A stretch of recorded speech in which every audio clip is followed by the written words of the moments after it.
우리에게 주시는 말씀은 신약성경 데살로니가전서 5장 16절에서 18절 말씀입니다. 구약 333쪽, 신약 333쪽에 있는 데살로니가전서 5장 16절에서 18절 말씀입니다.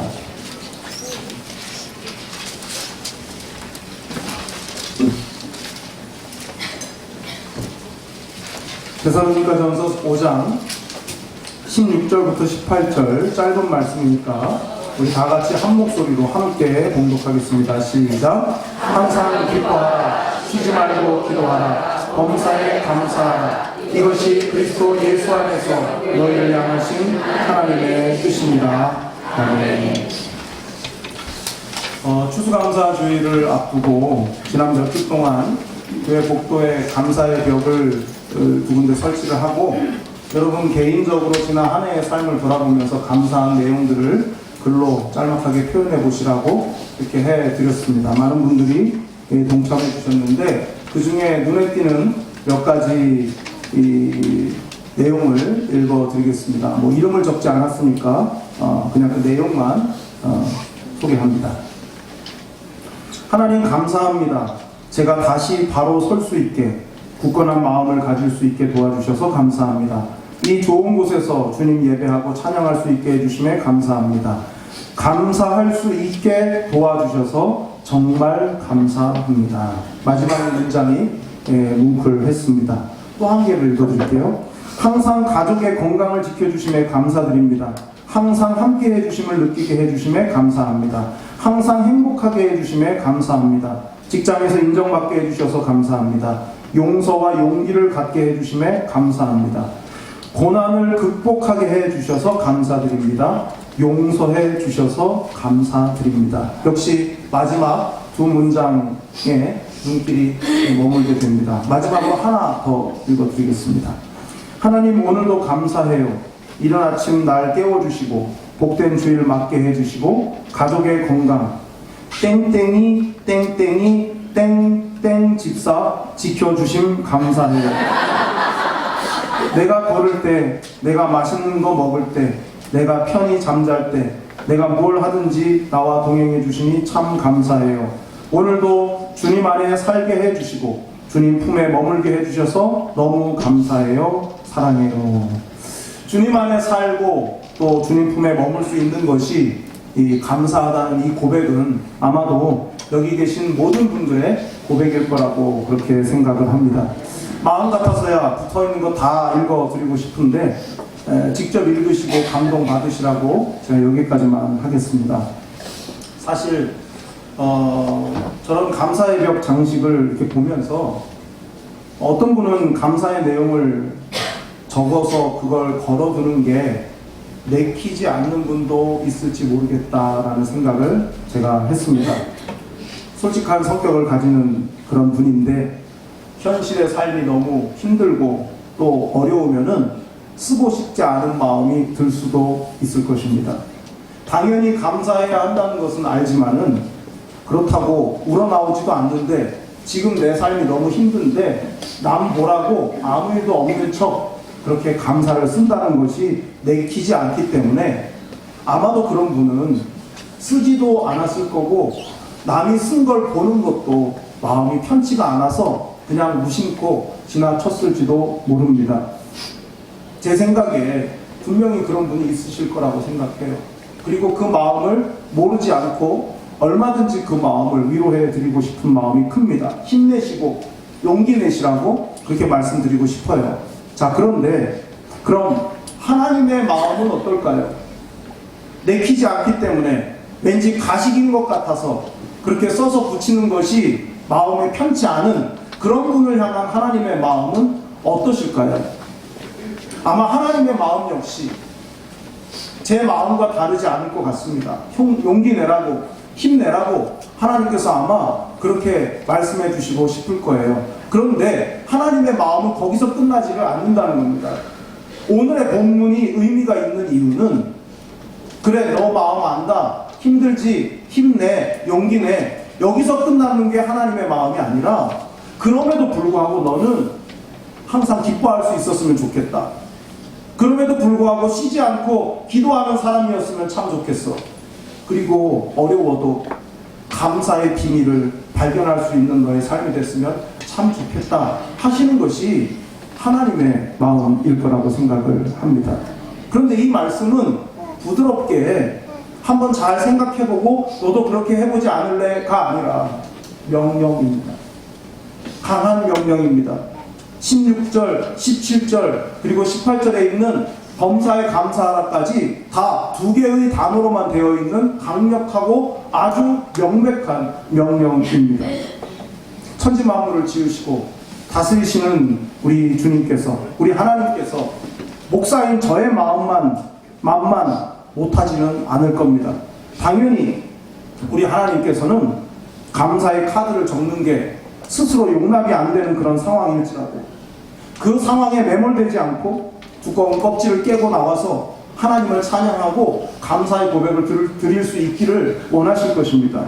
고난 가운데 있고 숨이 턱턱 막힐 것 같은 상황에 깊이 빠져 있다면 더더욱 상황 넘어 하나님의 뜻에 합당한 삶을 살라고 이 시간 오늘 우리를 향해서 강하게 촉구하고 계신 것입니다.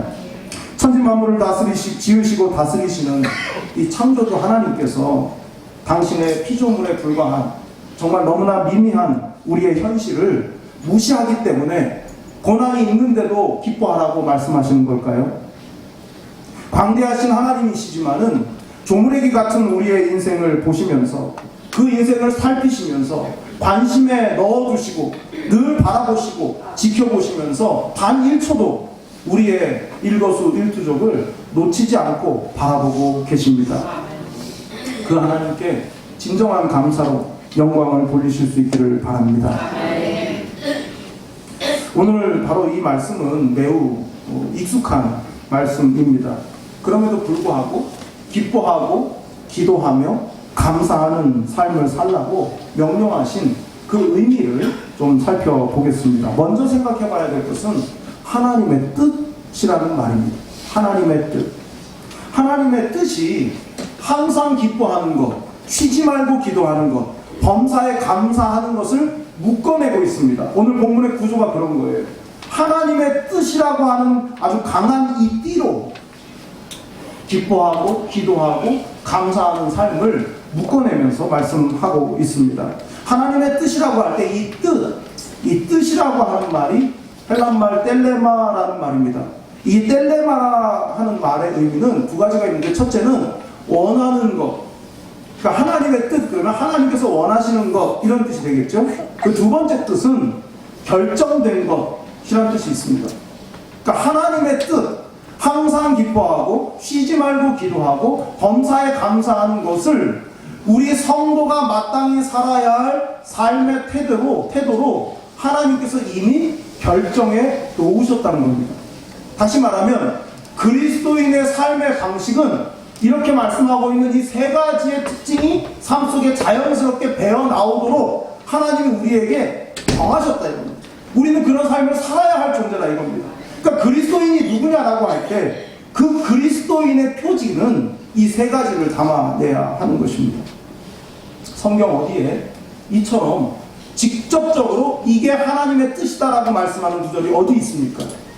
말씀을 읽고 묵상하는 가운데 그 말씀 속에 있는 상황과 사건, 사람들을 통해서 하나님의 뜻은 이거겠구나 우리가 찾아내는 것이지, 그것이 대부분이지, 오늘의 말씀처럼 이게 하나님의 뜻이다, 하나님이 이렇게 결정하셨다 라고 말씀하는 구절은 흔치가 않습니다. 그런데 이렇게 명백하게 하나님의 뜻이 이거다 라고까지 말씀하셨음에도 불구하고, 이것이 우리의 삶에 대한 하나님의 결정이다 라고 말씀하셨음에도 불구하고 몰라서 기뻐하지도 못하고 기도도 하지 않고 감사하지도 못한다면 이처럼 어처구니 없는 일이 어디 있겠습니까? 그래서 오늘 마치 못을 박듯이 세 가지 삶의 방식으로 살아가는 것이 그리스도인의 삶이다 하는 이 세 가지의 내용을 한번 찾아보면서 살펴보려고 합니다. 먼저 첫째는 하나님이 원하시는 삶의 방식, 첫 번째는 항상 기뻐하는 것입니다. 자, 16절을 함께 보겠습니다. 시작. 항상 기뻐하라. 아멘. 그럼 결혼식장에 가면요, 내 자식의 결혼식이 아니면 결혼식 자체보다 더 관심 가는 거는 왜 웃으세요? 음식입니다. 음식. 내 자식의 결혼, 내 결혼이 아니면 음식에 관심이 많아서 신부가 예쁜가, 신랑이 잘났나, 그 정도만 보는 선에서 인사하고 또 이렇게 밥값 내고, 그리고 이제 식당으로 바로 이렇게 가지 않습니까? 그러면 식당에서 음식을 먹고 우리가 품평을 합니다. 오늘 맛있었어. 여기 식당 괜찮네. 아니, 얼마짜리라고 하던데 맛이 별로네? 뭐 이런 등등의 품평을 해요. 근데 그 품평의 근거가 뭡니까? 뷔페 식당에 가면 음식이 많잖아요, 가짓수가. 수십 가지가 넘잖아요. 수백 가지까지는 모르겠지만 하여튼 굉장히 많은 종류의 음식이 있는데 그걸 다 먹어본 결론으로 맛있다, 맛없다 하지 않아요. 누구나 다 아마 비슷할 겁니다. 내가 좋아하는 게 육회인데 얼은 게 녹지도 않았어. 그럼 이 식당은 별로인 겁니다.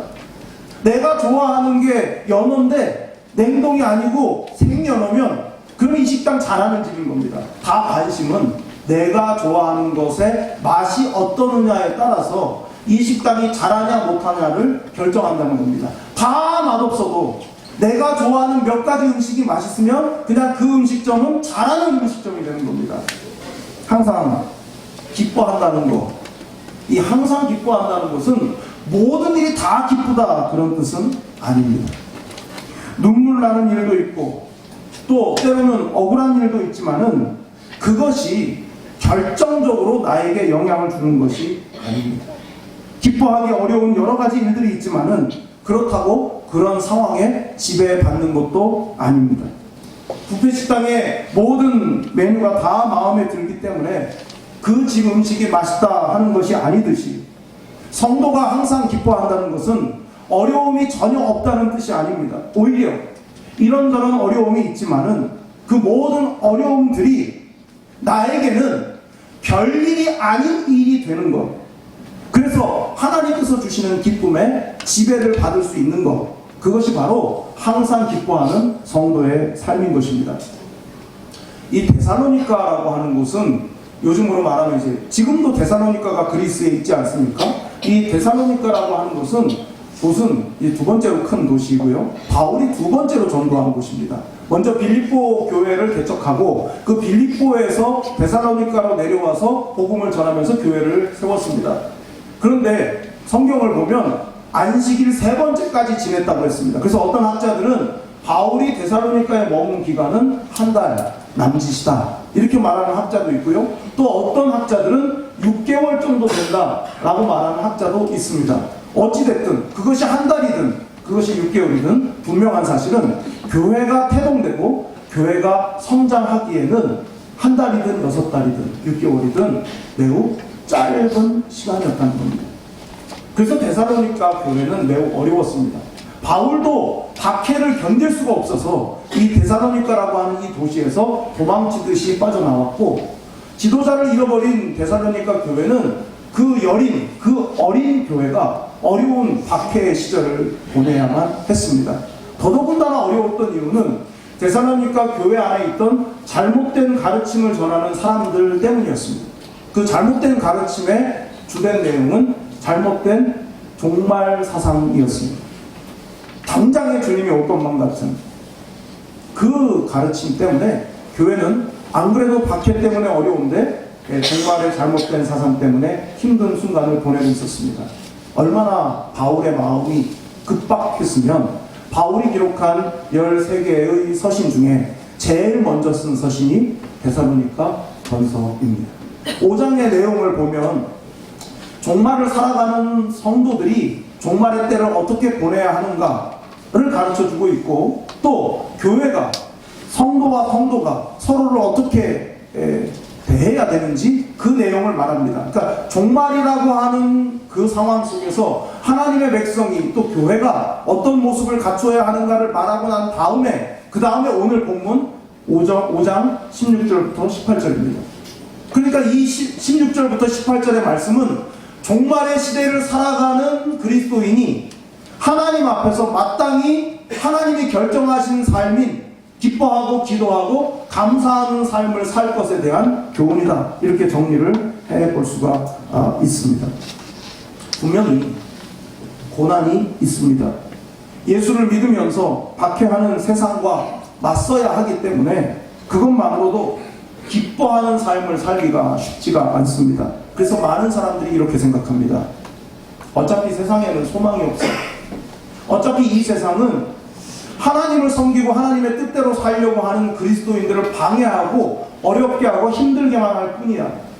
그러니까 나의 관심은 더 이상 이 세상에 두지 않을 거야 하고 종말 신앙으로 무장한다는 핑계로 현실의 삶을 부정하거나 회피하고 외면하는 그런 기형적인 신앙생활을 하는 경우들이 있습니다. 그래서 오늘의 말씀은 항상 기뻐하라는 이 말씀을 통해서 너희가 만나고 겪어내야 되는 그 삶의 현장 속에서 기뻐하는 삶을 살라고 교훈하고 있는 것입니다. 바울이 또 다른 서신인 빌립보서를 통해서 보면 자신이 옥중에 있으면서 빌립보 교회 성도들에게 편지를 쓰면서 이렇게 말합니다. 너희의 그 수고와 너희의 그 헌신 위에 내가 마치 제사를 하나님 앞에 올려드릴 때 제사의 막바지에 술을 부어서 포도주를 부어서 그 뜨거운 열기 속에서 포도주가 수증기로 하늘로 올라가고 그리고 그 향기가 잠시 머무는 것처럼 내 자신을 너희들의 헌신 위에 그렇게 부어지는 포도주처럼 그렇게 부어진다 할지라도 나는 기쁘다. 그리고 그런 나의 기쁨이 너희의 기쁨이 되기를 나는 진심으로 바란다. 이렇게 말합니다. 바울이 그 제물의 막바지에 포도주로 부어지는 것, 포도주가 붉은색 아닙니까? 나의 죽음, 그걸 말한 거거든요. 너희의 헌신 위에 내가 죽어지는 헌신을 그 위에 덧붙인다 할지라도 나는 기쁘다. 그런데 이런 기쁨이 너희에게도 있었으면 좋겠다라고 말씀한 거거든요. 하나님의 영광을 위해서 고난을 통과하면서 가는 것, 하나님이 기뻐하시는 그 진정한 기쁨을 가지고서 세상 속에서 방해하고 억지로 끌어내리려고 하는 그 모든 상황 속에서 그럼에도 불구하고 기뻐하며 살아가는 것, 그것이 성도의 삶이고, 하나님께서 우리를 예수 믿는 순간 천국으로 데려가지 아니하시고 그리고 곧바로 재림하셔서 우리와 천국잔치를 벌이시지 않는 이유는 우리의 사명 가운데 하나는 이 땅을 살아가는 것이기 때문입니다. 사는 게 사명이에요. 실은 이 세상을 살아가는 것, 소망이 없고 믿음으로 사는 것마저 방해하는 이 세상 속에서 믿음을 가지고 살아가는 것, 그것 자체가 사명이기 때문에 그러한 우리의 삶에 드러나는 모습은 기쁨이어야 한다라고 말씀하는 것입니다. 예수를 믿는다는 것은 현실에 둔감하거나 현실을 부정하는 게 아닙니다. 현실은 현실 그대로 받아들이지만 그렇다고 해서 현실의 지배를 받지 않는 것이 믿음입니다. 현실 넘어 하나님의 뜻을 바라볼 수 있는 게 바로 믿음입니다.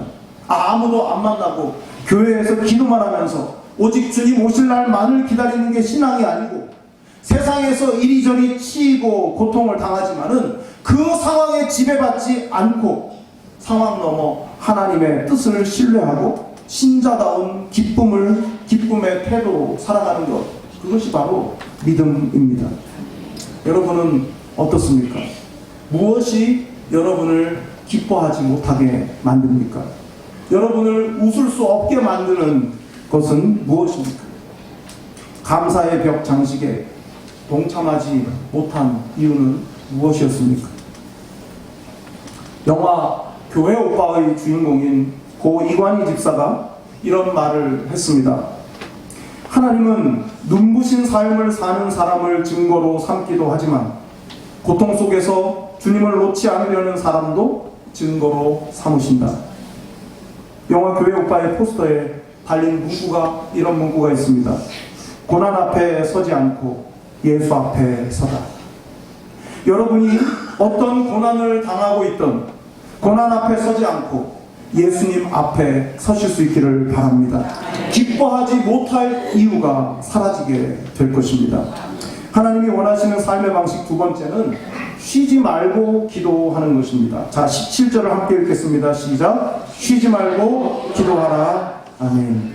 첫 번째 명령인 항상 기뻐하라가 시간과 관련된 명령이었다면 두 번째 명령인 쉬지 말고 기도하라는 명령은 지속성과 관련된 명령입니다.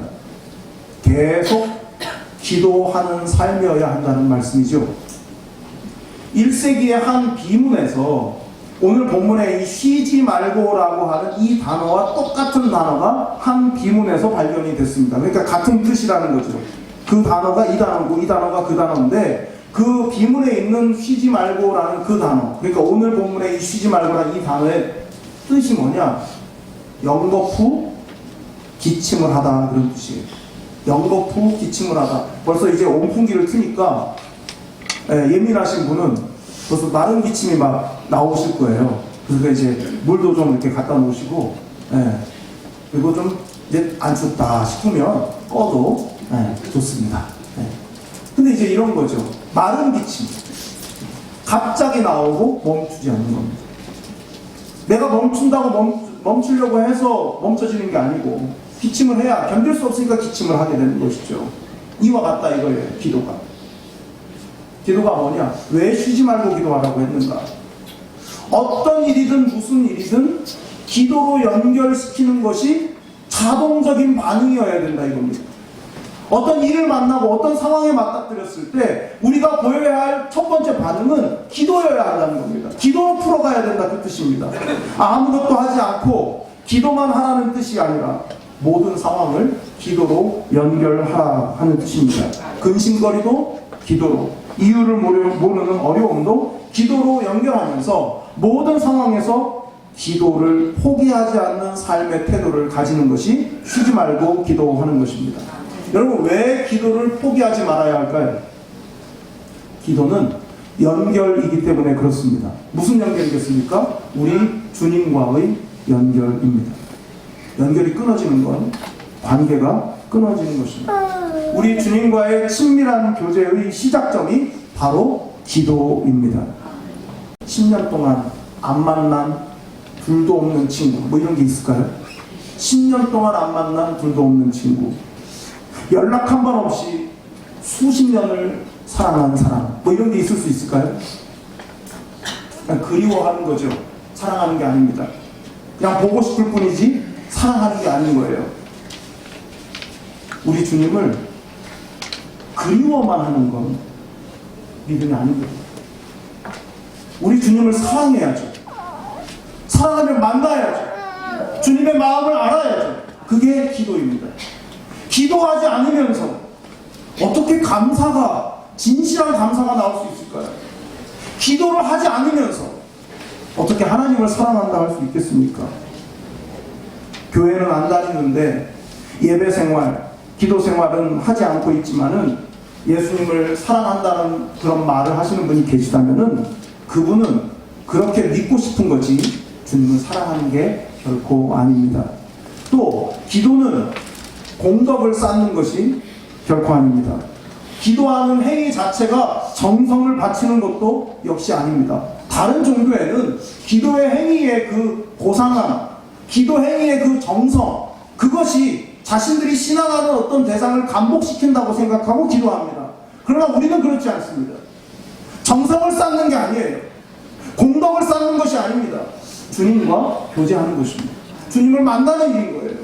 여러분, 정말 믿음이 있어서 기도가 하나님 앞에 온전히 드려지는 삶을 사는 사람은 해당하는 얘기보다 질문이 많아집니다. 기도가 성숙하면 이걸 해주세요가 아니라 어떻게 할까요? 어떤 게 하나님의 뜻입니까? 가르쳐 주세요. 이게 기도의 주된 내용이 되는 겁니다. 하나님은 우리를 너무나 잘 아시잖아요. 못된 하나님이 아니란 말입니다. 감사할 수 없는 상황에서 억지로 감사하는 우리의 모습을 보면서 희열을 느끼시는 하나님이 아니라, 하나님, 범사에 감사를 하긴 해야겠는데 제 마음이 편하지 않습니다. 어떻게 할까요? 이게 주님과의 교제 아니겠습니까? 기도가 주님과의 교제라는 차원에서 생각해보면 달라는 기도가 아니라 여쭙는 기도가 많아질 것입니다. 쉬지 말고 라는 이 말은요, 몇 개의 단어가 합쳐진 그런 단어인데요, 그 중에 합쳐진 단어 중에 하나가 심연, 밑바닥, 이런 뜻이 들어 있습니다. 내용을 쪼개서 풀어보면 이런 뜻이 되는데 밑바닥까지 이르도록 멈추지 않는입니다. 저 깊은 아래로 끊임없이 내리는 거예요. 그게 이 쉬지 말고의 뜻입니다. 우리가 하나님의 뜻을 알기 위해서 질문하면서 엎드리면서 기도할 때 이 기도는 끊임없이 저 깊은 곳으로 끈을 계속 내리는 것과 같은 겁니다. 하나님의 뜻을 알고 싶어서 말이죠. 그냥 겉 표면만 위를 그냥 사뿐사뿐 걸어다니는 것이 아니라 저 깊은 곳까지 들어가서 헤엄을 치기 위해서 더 내려가고 더 내려가는 것이 바로 기도라 이겁니다. 우리는 얄팍하게 표면적인 것만을 붙들기 위해서 신앙생활을 하는 게 아니라 하나님의 깊은 뜻을 알고 그 뜻 속에서 헤엄치는 인생을 살고 싶어서 기도하는 것입니다. 그래서 기도는 과업이 아니고 삶인 거예요. 열심히 기도해서 응답이라고 하는 결과물을 얻기 위해서 기도하는 게 아니라 그냥 기도해야만 살 수가 있어서, 기도하지 않으면 살 수가 없기 때문에 그래서 하는 기도여야 된다 그 말입니다. 기도와 관련해서 잊을 수 없는 분이 계십니다. 오래전에 사역했던 그 서울의 한 교회에서 뵌 권사님인데요. 제가 지금 1994년부터 사역을 했으니까 저도 한 25년 교육자 생활을 했습니다. 근데 25년 여러 군데 한 7, 8곳의 교회에 사역을 했는데 제가 사역한 교회 중에 가장 힘든 교회였어요. 부서를 맡았는데 그 부서의 평균 출석 인원을 가지고 매달 월급이 정산되는 그런 교회였습니다. 인센티브도 있었고 벌금도 있었습니다. 근데 그런 것도 힘들었지만은 그 교회가 힘들었던 거는 숙직이 있었습니다. 교육자들이 돌아가면서 숙직을 했어요. 새벽 5시에 새벽 1부 예배가 있고 6시에 새벽 2부 예배가 있는데 숙직을 해야 되는 겁니다. 전날 밤에 교회에서 자야 돼요. 그럼 이제 또 그런 또 쾌감이 있거든요. 아무도 없는데 내가 먼저 딱 이제 문을 열고 이렇게 하는 게 있어요. 그래서 이제 성도님들이 오시기 전에 뭐 난방도 하고 에어컨 틀고 뭐 불도 켜고 반주기도 돌리고 뭐 다 이렇게 다 하는 그겁니다. 아무도 없을 때 약간의 쾌감이 있거든요. 근데 이 교회에서 요하실에서 자고 있으면은 소리가 들려요. 그러니까 그 시간을 보면은 아직 시간이 안 됐어요. 3시, 어떤 날은 한 3시 반이 조금 안 된 시간, 그 시간에 와서 기도하시는 권사님 계셨어요. 그때 제가 기억하기는 50대 초반, 50대 초중반 정도 되신 권사님인데 이 권사님은 부자입니다. 남편은 공기업에 좀 높은 직위에 있는 분이고 또 남편은 또 유공자 자격이 있기 때문에 국민묘지에 들어갈 분이에요. 아들이 둘이 있는데 한 아들은 사관학교를 다니고 한 아들은 명문 사립대를 그 당시에 다녔습니다. 집도 있고 지방에 땅도 적지 않은 땅이 있어서 부자입니다. 이 모양 저 모양으로 아무리 봐도 그 새벽에 나와서 기도할 것 같지 않은 환경이에요. 근데 그 권사님은 꼭 그렇게 3시에서 3시 반 사이에 늘 와가지고 저의 단잠을 깨우고 기도하셨어요. 지금도 잊혀지지가 않아요. 제가 그 교회를 나온 지가 20년이 다 돼가는데 한 15, 16년쯤 됐을 때 그 권사님께서 이제 하나님 품으로 가셨습니다. 근데 그분에 대해서 생각을 하면 딱 한 가지 그게 생각나요. 기도하지 않으면 안 되기 때문에 기도하시는 거예요. 권사님 뭐 이렇게 기도하세요? 왜 이렇게 매일같이 그렇게 일찍 나오세요? 그러면 부끄러워 하시면서 아니에요. 그냥 말도 못하고 가시는 거예요. 근데 그분이 그렇게 젖은 눈으로 새벽을 깨우는 그 모습이 저에게 기억이 나요. 그래서 그 두 아들이 지금 너무 잘 돼 있어요. 가끔 연락을 하는데 그 아들들이 잘 되는 모습을 보면서 무슨 기도를 했는지까지는 내가 모르겠지만 하나님께서 그분에게는 기도를 안 하면 살 수 없는 그런 마음을 주셔서 그분은 그냥 늘 기도하신 거였구나. 그 이른 새벽에 깊은 곳으로 더 아래로 내려가서 하나님의 깊은 뜻을 알고 싶어 했던 그 기도가 사람을 움직이고 환경을 움직인다 그 말입니다. 쉬지 말고 기도하는 것은 마땅히 누려야 할 특권이면서 모든 신자가 이 땅을 살아가는 삶의 방식입니다. 아무리 극한 상황 가운데 있더라도 마른 기침을 참기 어려운 것처럼 기도를 멈출 수 없는 것은 바로 그것이 우리가 살아야 하는 하나님이 정해주신 삶의 방식이기 때문에 그렇습니다. 기도하지 않으면 살 수 없는 게 성도입니다. 여러분은 어떻습니까? 기도를 마지막으로 해보신 게 언제입니까? 혹 식사 기도를 기도라고 생각하시지는 않으십니까? 여러분의 기도는 응답을 받기 위한 과업입니까? 아니면 주님과의 친밀한 교제입니까? 여러분은 주로 어떨 때 기도하십니까? 신앙생활을 하고 있는 것 같아도 기도가 없다면, 주님과의 교제가 없다면 겉모습은 있을지 모르지만 내용이 없는 빈 껍데기에 불과합니다. 예수님을 앞세우고 내 마음대로 산다면 그게 어떻게 신앙생활일 수 있겠습니까? 기도하십시오. 지속적으로 기도하십시오. 기도로 살아가는 여러분들이 되시기를 바랍니다. 하나님이 원하시는 삶의 방식, 마지막 세 번째는 범사에 감사하는 것입니다. 18절을 함께 읽겠습니다. 시작. 범사에 감사하라. 이것이 그리스도 예수 안에서 너희를 향하신 하나님의 뜻이니라. 아멘. 아시는 분은 아시겠지만은 저는 한 달치 설교를 미리 이제 정해서 본문과 제목을 정해서 주보에 실어 놓습니다. 제 꿈은 한 달치 설교를 정하는 게 아니고 1년치 설교를 제목하고 본문을 다 정해놓고 새해를 맞이하는 게 제 꿈입니다.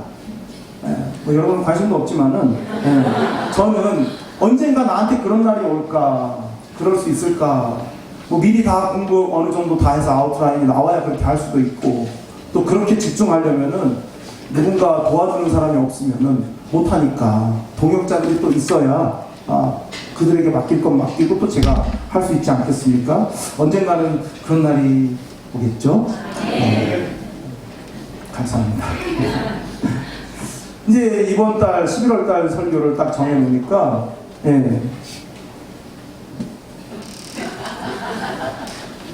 정해놓으니까 저희 집사람이 이제 오늘, 그러니까 11월 셋째 주에 설교 본문하고 제목을 보고 저한테 이제 그런 얘기를 하는 거예요. 아니 어쩌려고 모두가 다 아는 그 말씀을 하냐, 그거 어렵지 않겠냐, 어떻게 하려고 했나 그러더라고요. 근데 정말 그렇죠. 여기 아마 추수감사주의를 평생 5, 60번 예배 드리신 분들이 계실 거예요. 5, 60번 이상. 절기 때 감사에 대한 설교를 5, 60번 들으시고 또 평소에 감사와 관련된 주제의 설교를 그 이상으로 또 들었으니까 아마 수백 번 감사와 관련된 설교를 들으셨을 겁니다. 근데 이거 어떻게 전해야 되겠습니까? 저도 신경이 많이 쓰였어요. 그런데 여러분, 범사에 감사하라. 저희 집 어릴 때 저희 집에 액자에 걸려 있었거든요. 범사에 감사하라. 이는 그리스도 예수 안에서 너희를 향하신 하나님의 뜻이다. 수련회 가면 밥을 주잖아요. 근데 수련회 때는 그냥 먹던 밥을 그냥 안 주잖아요. 꼭 요절을 외우게 하지 않습니까? 그런데 꼭 이 말씀이 있어요.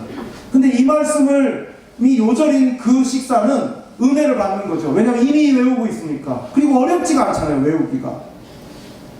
그냥 이 말씀의 의미나 뜻은 모르겠고 하여튼 이 말씀을 외우면 그냥 밥을 먹는데 너무 쉽게 외워지니까 그게 은혜스러운 그런 수련회를 했던 기억이 있습니다. 그런데 여러분, 이게 외우기가 쉽지 범사에 감사하는 게 여러분 쉽던가요? 그게 되던가요? 모든 일에 감사하는 게 그게 몸에 배인 자연스러운 일이 혹시 되셨습니까? 5, 60번 추수감사 예배를 드리고서? 그게 안 된다 이 말입니다. 알고 이해하고 외우는 것까지는 되는데 그렇게 사는 게 정말 어려운 숙제라 그 말입니다. 그래서 하나님은 권유로, 부탁으로 말하면 안 되기 때문에 초강력 접착제로 딱 붙여놓으셨는데 그게 뭐냐면 하나님의 뜻이라는 말이에요. 범사에 감사하는 게 체질에 안 맞지? 범사에 감사하며 산다는 게 네 머리가 용납을 안 하지? 하지만 어쩔 수 없어. 이건 반드시 그렇게 살아야 돼 하고 초강력 접착제로 딱 도망 못 가게 딱 붙여놓으신 거예요. 그러니까 아무리 이해가 안 되고 어렵다 할지라도 범사에 감사하는 삶을 반드시 살아내야 하는 것입니다. 여러분, 범사라는 게 뭡니까? 모든 일이라는 뜻이죠. 모든 일. 그래서 저는 이 말씀이 좀 이번에 말씀을 준비하면서 좀 새롭게 다가왔던 부분은 뭐냐면, 범사에 감사, 너무나 명백한 말씀이고 너무나 분명하게 그 뜻이 뭔지 해석이 필요하지 않을 만큼 너무 쉬운 말씀이에요. 범사에 감사하는 거, 그게 하나님 뜻이다. 근데 이걸 좀 쪼개서 생각을 해봤습니다. 범사는 모든 일인데, 보통 우리가 하는 범사에 감사라는 건 이런 겁니다. 한 해를 돌아보면서 굵직굵직한 감사한 일이 있어요. 거기에 감사하기에는 좀 어려운 걸 묻어가지고 같이 감사하는 거예요. 그게 범사에 감사냐 이 말입니다. 아닌데, 그렇지가 않은데 그냥 큰 감사거리 몇 가지에다가 감사하기에는 좀 꺼림칙한 걸 막 섞어가지고, 마치 아이들한테, 콩 안 먹는 아이한테 콩을 섞어가지고 막 주듯이 하나님 앞에 우리의 감사가 그런 감사를 드리면서 그것이 범사의 감사라고 주장한다 이 말입니다. 그런데 범사라는 게 뭐예요? 모든 일이지 않습니까? 모든 일을 다 잘게 쪼개가지고 각각의 일들 속에 감사의 조건이 무엇인지를 찾아가지고 그걸 다시 묶어서 드리는 게 범사의 감사거든요. 여러분, 그렇게 하셨습니까? 지나간 시간들 속에서, 내가 겪은 일들 속에서 이 일에 대해서는 이게 감사하고 이 일에 대해서는 이게 감사하고, 그렇게 낱낱이 생각하면서 감사하고 계십니까? 아니면 그냥 매년 있는 추수감사주일이니까 그냥 그렇게 믿고 나는 그냥 다 감사할 수 있는 사람이겠거니 하고 믿고 그냥 감사를 드리시는 겁니까? 범사에 감사한다는 말은 다발로 묶여있는 것을 풀어가지고 각각의 감사의 조건들을 찾아서 다시 묶어서 그 다발을 하나님께 드리는 게, 그게 범사의 감사입니다. 존 스토트 목사님은 이 감사에 대해서 두 개의 전치사를 가지고서 설명을 해주셨어요. 영어의 for라는 단어와 in이라고 하는 두 개의 전치사를 가지고, for 때문에가 아니라 in, 안에서 감사하는 거다. 아이가 다쳤다. 그럼 그 다친 아이 때문에는 감사하기가 어려워요. 감사할 수가 없어요. 그런데 그 다친 아이의 그 상황 속에서 하나님의 인도하심을 찾아내니까 그 안에서 감사할 수 있는 겁니다. 그래서 범사의 감사가 가능한 거예요. 그 사건, 그 사안 자체로만은 감사가 안 나오지만 그 일 속에서 누리게 하시는 은혜가 있기 때문에 감사할 수가 있는 것입니다. 그렇게 모아진 감사가 범사의 감사인 것입니다. 그러므로 범사에 감사하는 일은 믿음이 없으면 할 수가 없습니다. 범사에 감사해야 된다.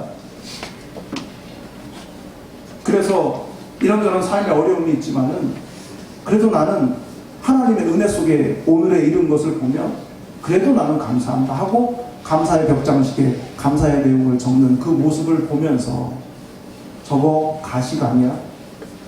그냥 종교적인 열심 아니야? 나는 마음이 혹 들었다면 믿음이 없는 겁니다. 왜 오늘 18절의 이 말씀에서 그냥 하나님의 뜻이라 하지 않고 그리스도 예수 안에서 하나님의 뜻이라고 했을까? 예수 그리스도를 통해서 통과하지 못한 삶은 범사에 감사 못합니다. 예수의 삶을 통해서 예수 그리스도께서 우리에게 행하신 그 은혜를 해석하지 못하면 범사에 감사는 종교적인 열심 정도밖에는 될 수가 없습니다. 왜 예수 그리스도께서 이 땅에 오셨는지, 왜 우리가 오늘 성찬 예식을 하고 하는지 그 의미를 발견하지 못하면, 믿음으로 해석이 되지 않으면 범사의 감사는 할 수가 없습니다. 예수 그리스도를 통하지 않으면 우리 안에서 일어나는 일들을 해석할 수가 없기 때문입니다. 아까 말씀드린 그 교회 오빠라는 영화의 그 이관희 집사님, 그분은 잘 나가는 초일류 기업의 휴대폰 부문에 일하던 연구원이었습니다. 30대 후반, 이제 막 인생의 꽃을 피는 그 시기에 대장암 4기 판정을 받고 죽어가는 과정의 내용을 그렸습니다. 항암 치료를 마친 날 아내가 또 다른 종류의 암 4기 판정을 받았습니다. 태중에 아이가 있는 그 아내가, 그리고 얼마 지나지 않아서 자신의 어머니가 스스로 목숨을 끊는 그런 비극을 경험합니다. 그 모든 일들이 겹쳐서 오는 그 상황 속에서 욥을 묵상하면서 내가 고통 가운데에도 하나님을 놓치지 않고 붙들고 있는 이 상황 자체가 누군가에게 하나님의 살아계심의 증거가 될 것이라는 소망을 가지고 마지막 거친 호흡을 몰아쓰시는 그 순간까지 하나님을 붙들었습니다. 말로는 설명을 할 수가 없고 사람의 상식으로는 이해하기 쉽지 않은 그런 환경에 살고 있던 그가 오히려 다른 사람을 위로하는 감사의 사람이 될 수 있었던 것은 그리스도 예수 안에서 자신을 향하신 하나님의 뜻이 범사에 감사하는 것임을 알았기 때문입니다. 하나님 안에서, 예수 그리스도 안에서 모든 범사가 해석이 돼야 감사로 나아갈 수가 있습니다. 내가 예수 안에 있지 않은데 어떻게 모든 일 속에서 감사를 드릴 수가 있겠습니까? 예수 안에 살지 않으면 감사할 능력도 얻을 수가 없는 게 바로 우리입니다. 여러분은 어떻습니까? 범사에 감사하는 것이 되십니까? 다 감사가 되는데 안 되는 한 가지가 있다면 그게 무엇입니까? 왜 그 일에 대해서는 감사가 안 나오십니까? 혹 예수 그리스도 안에서 그 일을 바라볼 수 없기 때문은 아니십니까? 여기 계신 여러분과 저의 감사의 수준이 높아졌으면 좋겠습니다. 범사에 감사하는 일이 우리 모두의 거룩한 습관이 되었으면 좋겠습니다. 우리에게 중요한 것은 상황보다 하나님의 뜻입니다. 아무리 기쁜 일도 하나님의 뜻과 거리가 멀다면 가짜 기쁨입니다. 아무리 좋은 환경도 우리로 하여금 기도하지 못하게 만든다면 결코 복일 수 없습니다. 어렵고 힘든 순간에도 그리스도 안에서 감사할 수 있다면 하늘의 뜻이 우리를 통해서 이 땅에서도 이루어질 수 있을 것입니다. 상황 넘어 하나님의 뜻을 이루는 우리 모두가 될 수 있기를 간절히 축원합니다. 기도하겠습니다.